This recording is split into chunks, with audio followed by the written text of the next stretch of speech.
Ashley, what's going on? Carjackings in Chicago is up 138%. Oh! What is going on here? So let's talk about carjackings. I think that's important to talk about. That is very important to talk about. So let's push it up a little bit more if you're watching this. Share this live. Share this live. I'm not saying anybody's going to watch it because some people are at work. Meanwhile, I'm at work sharing my book and stuff like that. What? Ashley, yo, what's up? All right, so let's talk about it. Look, I'm gonna keep this short so it can be shared and all that stuff. Here's some quick carjacking tips. One, there is nothing greater than good old-fashioned paying attention. How about that, right? Oh my God. So I watched the Chicago Police Department's press conference with First Deputy Superintendent Riccio, which is akin to a deputy chief in police departments and stuff like that, you know, right underneath the superintendent. And he talked about how the carjackings were occurring in the north side, I would say close to the downtown north side of Chicago and on the west side. I almost thought that was Peter Francis Geraci, the real bankruptcy lawyer. I hate that your name is that. Oh my God. You got me. All right. Yeah. So, and I'll talk about the concealed carry classes too. Yes. But it's happening in the downtown area near North. That's the district, the 18th district. What's going on, Fatima? And in the west side of Chicago, more so probably towards the West Loop. And they're saying carjackings. Yeah, I'm laughing at your name, Peter Francis Geraci. That's a catchy name too. And so they're saying the carjackings occurred in that area. Look, let's talk about carjackings. First of all, there's nothing that's going to beat good old-fashioned paying attention. Even as I'm live right now. One, I'm not driving. Two, I'm watching in my rear view mirrors. I'm always turning my head, making sure that I'm paying attention to my surroundings. I'm going to tell you this, and I'm going to offend some people. Of course, if you know about Mike Brown, I don't care, right? Your money and your access to wealth is not going to look, your money and your access to wealth is not going to stop crime. Just because you live in a great neighborhood where you don't see it a lot, you just hear about it on TV, doesn't mean it can't touch your doorstep. A smart enemy or a smart adversary attacks you where you think you are safe. And so, that's why you all keep falling prey to these carjackings. Because your money and your access to wealth makes you think that crime is not something that's going to visit you because you don't live that lifestyle and you're not about that. Or you put a great degree of trust in law enforcement. Don't get me wrong. Former cop, love law enforcement, but I like realism too. And when optimism tends to make you blind to realism, that's when you fall victim to BS, okay? So that's number one. I don't care what type of carjacking tips they give you, and I heard the list of them all, and I'm going to repeat some of them, right?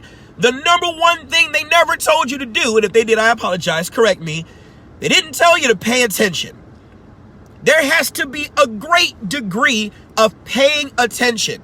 Now, some of you all asked me about concealed carry classes. I'm going to give you the information about concealed carry classes, but I'm going to sit here and tell you no amount of concealed carry, no amount of carrying a firearm is going to do anything to regulate your brain. That gun doesn't come with a brain. You got to have that. That gun doesn't say, hey, you better pay attention. You have to do that. That's on you. Yeah, that's on you. Eyeballs right now. That's on you. I knew that was going to happen. I had a call coming through, cut through, okay? You got to pay attention. That's number one, okay? Keep your head on a swivel at all times, okay?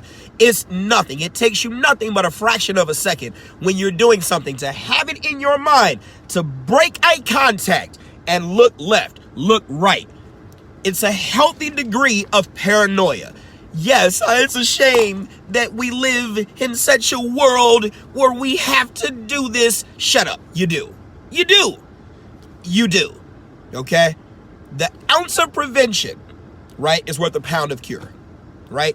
No police officer can get there faster than you who is already there. So pay the freak attention. And you know, that's not what I wanted to say. I wanted to say something better, but you know, you get it, right? That's number one. Number two, when they come to your car and they approach from your blind side, where if they're smart enough, they're going to go ahead and approach you on your blind side. By the time they got there, by the time you reach for your firearm, remember this, we get so caught up in roles to the point where we are not paying attention to the common factor that we have between us is that we are humans. I am a human. That person out there is a human. If I am reaching for my firearm, the human stimulus within them is going to make them respond. Never mind who's right or who's wrong, who has the right or who is in the right to do this and that and cut it out. They are going to instinctively shoot you without thinking because you are reaching for something that the body recognizes is a location where a firearm would more likely than not be, and their instinct to survive is going to kick in. So if they come to you and tell you to get out the car, get out the car. Give them the car. You lost the tactical advantage because you were not paying attention. So since you lost the advantage, don't lose your life. You heard me. Since you lost the advantage, don't lose your life. Get out the car. Give them the car. You can always file an insurance claim and get another car, but you cannot get another life. Okay? Some of you are like, screw that. I worked hard for my car. And if you gone ahead and die inside of it, your family's going to have to work hard to plan that funeral. Because 9 times out of 10, you don't have an insurance plan. You don't have a plan for your death and your burial. And that burden's going to be on somebody else. Give them the car. Run the hell away. Okay?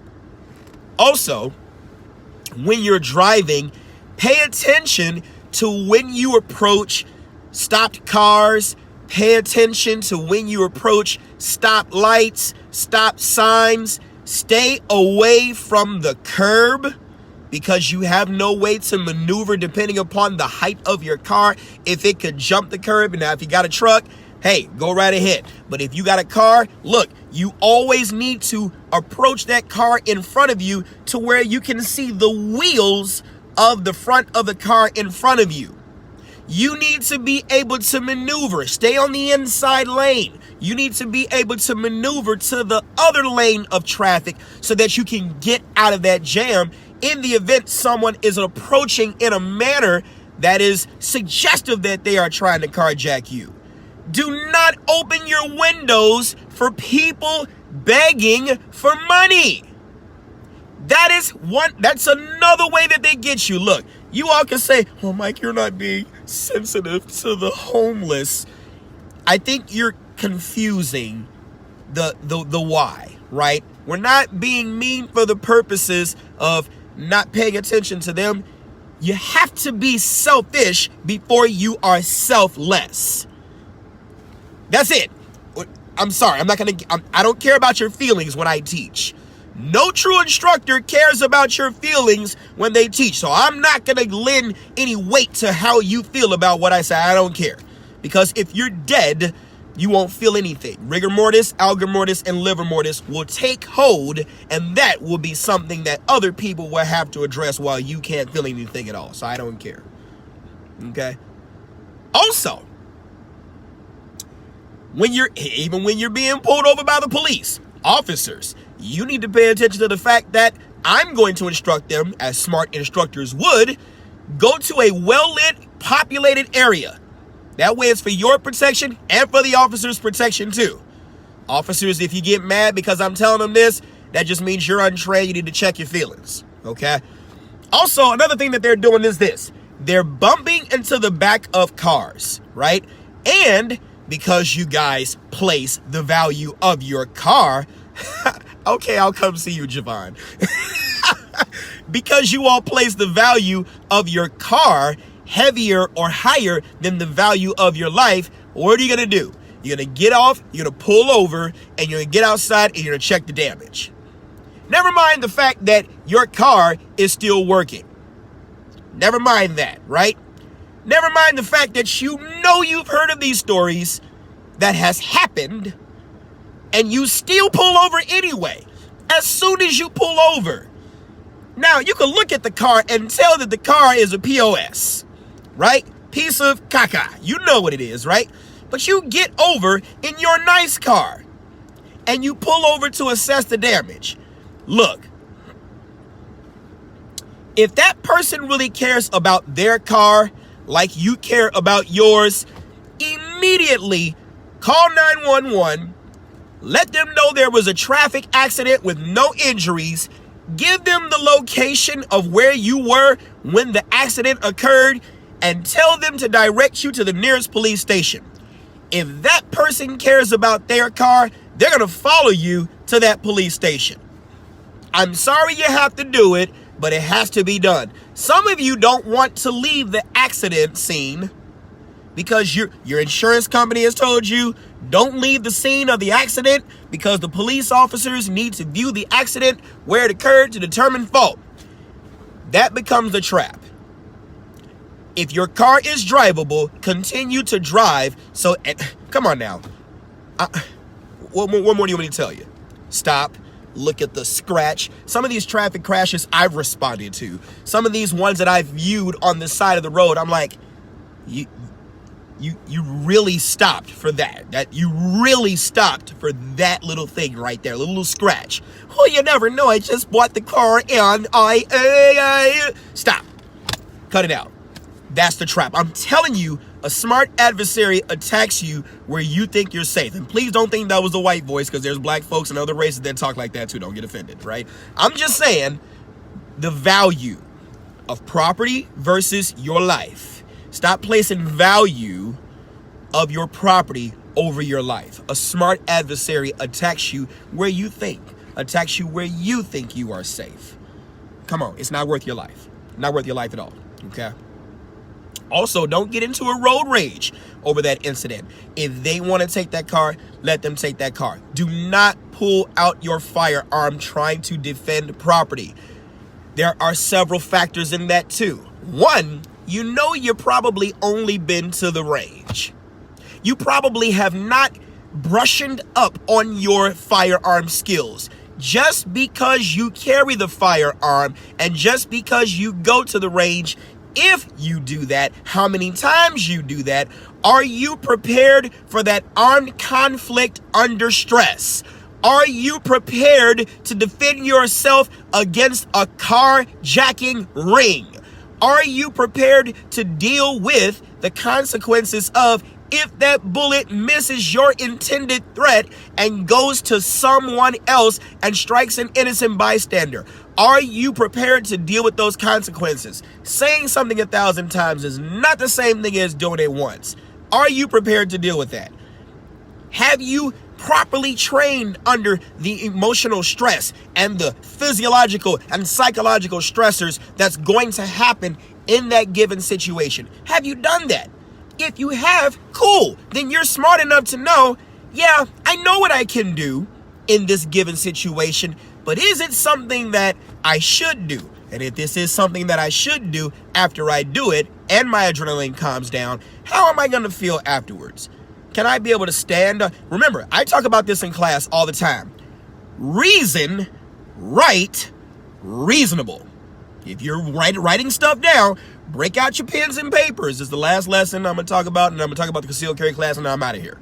Reason, right, reasonable. Right? Reason. Who is this person coming to get my car? I worked hard for this car. I'm about to defend it right now. That's your reason. That's your reason. Right? That's your reason. Right? Do you have the right to do it? That's what's in the law. Check the laws in your state. How many of you actually know the laws in your state?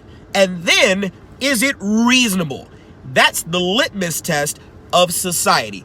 Do we, as a society, approve of your actions as something that the majority, if not the rest of us, should do in that given situation? Just because you have a reason to do something does not mean you have the right to do it. And even if you have the right to do it, it may not necessarily be considered reasonable. Okay, so those thresholds, you got to be able to meet all those burdens. And if you don't mentally practice that stuff in your mind, that's why you hire lawyers. You hire lawyers. But some of these lawyers will get you in worse trouble. Some of these lawyers will get you to plead guilty to stuff you haven't even done. Why did they get you to do that? Because just because that person has a law degree does not mean they even have the experience to be able to defend you in court. In essence, you need to be a subject matter expert of your life and your skills. You need to be a subject matter expert of the situations that you put yourself in. You need to be a subject matter expert of you. If you have an emotional problem, if you have a road rage problem, if you have a problem dealing with other people, if you have voice, if you have things going on with you, no gun is going to fix that. No car is going to fix that. You have to regulate you first before you try to master, control of, or even relinquish tools. You gotta know you first. You have to be an adequate member of your defense as a part of a defense team. You also have to know how to be able to get away from these situations and avoid them. Sometimes I teach people about self-protection, and their first thing when they hear self-protection is fighting. No, self-protection isn't always that. Self-protection is knowing how to get away from this stuff before it even happens. Now, Rob Sheetal says, get concealed carry insurance. It comes with expert lawyers. Okay, we can argue, we can debate that. I'm more so like CCW Safe. Don't get me wrong, I can advocate for USCCA too.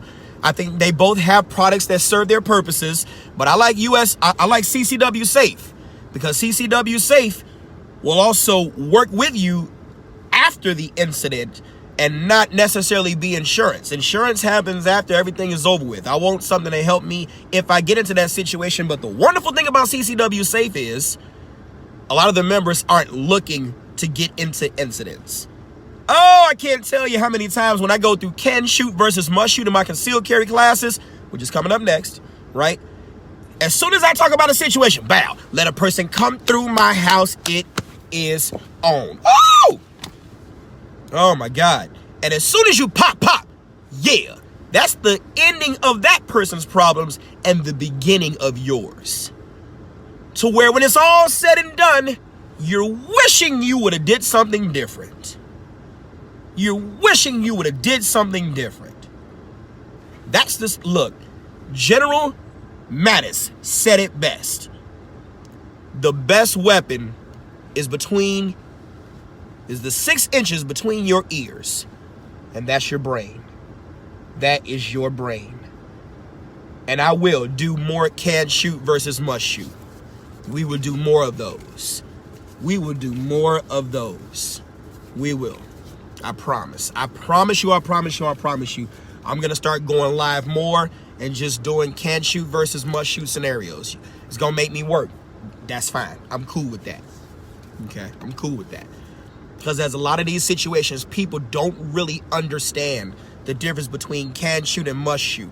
You know, just because you got a gun, stop itching for the opportunity to press that trigger, because a great percentage of you have probably never been there ever where you had and then you have people that have been there where they had the opportunity to press that trigger, all the green lights and the thumbs up you were given to go, and you didn't do it. Could be a good thing or a bad thing depending, right? Ask them if saying something 1,000 times is not the same thing as living it once. Ask them. Oh my God, I had him dead to rights, but I just couldn't do it. Oh my God, it's a lot. Yeah, it's a lot. It's a lot. So you need to understand there's a lot that comes with that thing you're trying to do. I'd rather drive away. Not on a carjacking, because you could die driving away. I'm just saying, I'd rather drive away from a road rage incident, or walk away in certain respects, than to sit there and let your pride, I'm telling you, your emotions and your pride, your inability to manage you and what makes you tick. We're all human. I'm not going to sit here and tell you, because I'm talking to you, that I am void of being emotional. We all are. But those things that you don't control will be the things that you will be slave to. You hear what I said? The things that you don't control are the things that you will be slave to. And those are the things that will kill you. And there are multiple deaths. It could be a physical death. It could be a career death. It could be a financial death. Those things that you don't control are the things that you are slave to. The things that you're a slave to are the things that could kill you. I'm telling you. All right. Lecture over. Hope you got something out of that. Good to see you too. Good to see you too, Paul. Timothy, you want that cap? One of my Facebook followers actually makes a whole slew of these caps. I got a whole bunch of them. But I bought them. I didn't get them from him. But I'll get his name and his information. These are very, very comfortable caps. Very, very comfortable caps. I love them. Talking about, when you sweat, the air comes in and out like it's supposed to. These are very good caps. I love it. And of course, Old Glory, love it. And of course, I like the flag, how the stars are assaulting forward. Oh yeah, love it. Next concealed carry class. I got one this Saturday and Sunday, 8 o'clock to 4 o'clock p.m. It's $100, covers your gun usage, range fee, air night protection, ammunition, and targets. 644 East 79th Street. If you're going to walk in, just come on, walk in, bring your $100. We got you. Doors open at 7:30, okay? I do require that you prepay ahead of time, but tomorrow I'll just take walk-ins. That's fine. Absolutely. Yes. Next concealed carry class, if you can't make it tomorrow, I have one that's a one-day class next Friday. Obviously not today, but next Friday, 6 a.m. to 10 p.m., same cost, $100. Then I have one that's next Saturday and Sunday. Same cost, $100, includes it all. My job is not to tell you just about guns. If you want a just gun class, pop holes in the rain in a piece of paper, make you feel good like you did something, sure. Whatever. There's a plethora of instructors that would do that. But if you want to actually not only learn about guns, but get a check on you, because we all need to be checked. I ain't gonna lie. Come on. And you may not even get a check from me. You may teach me something, and I want to learn something. I love learning from my students. I do. Because I am not one that says I know everything. I know a lot about a little, but I am still a student in this life, in this everything. The minute you stop being a student, you have lost the advantage. Okay? Yes, I agree. Chris Cormack said it best. I love it, and I've doubled down on that too. Concealed carry classes are great to refresh on as well, folks, but concealed carry classes are not an end-all, be-all. Get out and get yourself some training. I wholeheartedly agree. What's going on, Addie? How are you? I wholeheartedly agree. And that is my constant struggle, Chris. Man, that's my constant struggle. There is a difference between people who get the necessary training to get to that, I got my license.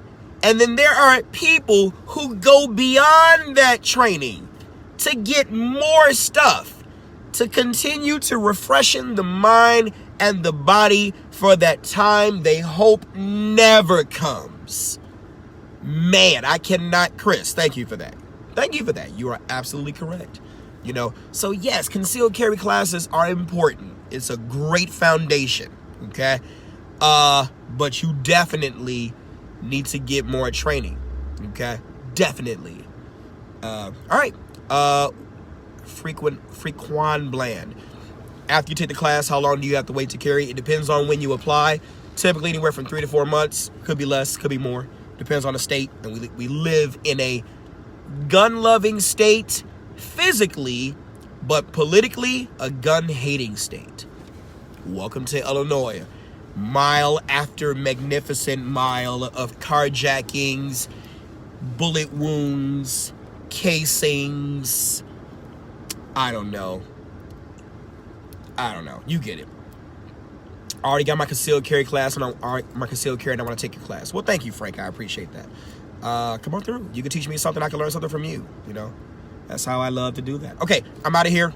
Got to go do more promotion of my book. By the way, yeah, you can add me. Every time. Look, what I tell myself first, children's real world affirmations of self-esteem. This is my children's book. Yes, I wrote a children's book because when you are an adult and you have childhood traumas that you have not healed from, it will affect your adult decision making. If you want to help your children stop being a victim, if you yourself want to stop being a victim, teach your children real world affirmations. Don't tell them the stuff like, dream your dream and it will happen, because that's a lie, son. It's more than just a dream, baby. If your children don't understand the concept of work, their faith means nothing. I say again, if they don't understand the concept of work, their faith means nothing. You have to make yourself what you need to be, to make yourself what you want to be. These are things that you have to do. Stop lying to your kids if that applies to you. And I can't blame you because you probably don't know. And that's fine. That happens. What I tell myself first, children's real world affirmations of self-esteem. We just got a great review from the president of the National Anger Management Association. I just put it up in a post prior to this. Go look at it. Okay, I'm also an anger management specialist, so it's great to have gotten that review from him. Look, the book is making moves. When you're on the verge of something revolutionary, you're going to have both naysayers and people who love it. But that's not going to stop me, because no means next opportunity. It's the fuel that I need to keep going forward. And I've gotten a heck of a lot of more yeses than the little bitty no's that I've gotten, okay? Go get the book, What I Tell Myself First, Children's Real World Affirmations of Self-Esteem. It's $9.95 paperback online, Amazon, Barnes & Noble, Walmart, Target, any place where books are sold. $13.95 hardcover. Or if you live locally and you want me to bring it to you, it'll be even less. Hit me in my inbox and I'll sign it and autograph it for you, all that great stuff.